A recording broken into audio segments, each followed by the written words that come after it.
ધોરણ 5 મારી લેખન પોથીમાં પેજ નંબર 65 અને 66 પર માહિતી લખો આપેલું છે તે જોઈ લઈએ.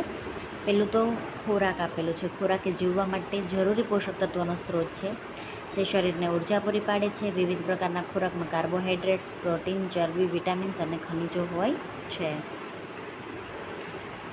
ત્યાર પછી છે રહેઠાણ. વ્યક્તિ કે પ્રાણી રહે તે જગ્યાને રહેઠાણ કહે છે. તે હવામાન, જોખમો અને બાહ્ય પરિબળોથી રક્ષણ પૂરું પાડે છે. ઘર, એપાર્ટમેન્ટ, ઝૂંપડી કે ગુફા વગેરે રહેઠાણ છે. અને પોશાક. પોશાક એ શરીરને ઢાંકવા અને શરીરને રક્ષણ આપવા માટે પહેરવામાં આવતા વસ્ત્રો છે.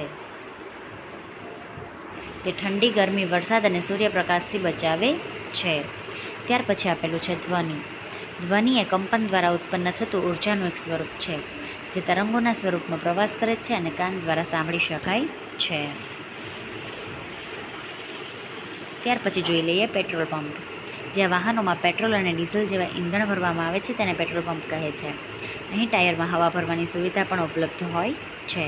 આરોગ્ય કેન્દ્ર. જ્યાં લોકોના સ્વાસ્થ્યની સંભાળ રાખવામાં આવે તેવી સંસ્થાને આરોગ્ય કેન્દ્ર કહે છે. અહીં દર્દીઓની તપાસ અને સારવાર થાય છે. રસીકરણ અને પ્રાથમિક સારવાર જેવી સુવિધાઓ પણ હોય છે.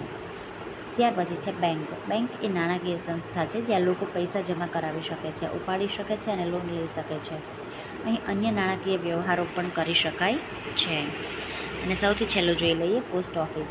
પોસ્ટ ઓફિસ એ સરકારી સંસ્થા છે જ્યાં પત્રો, પાર્સલ અને મની ઓર્ડર મોકલી શકાય છે.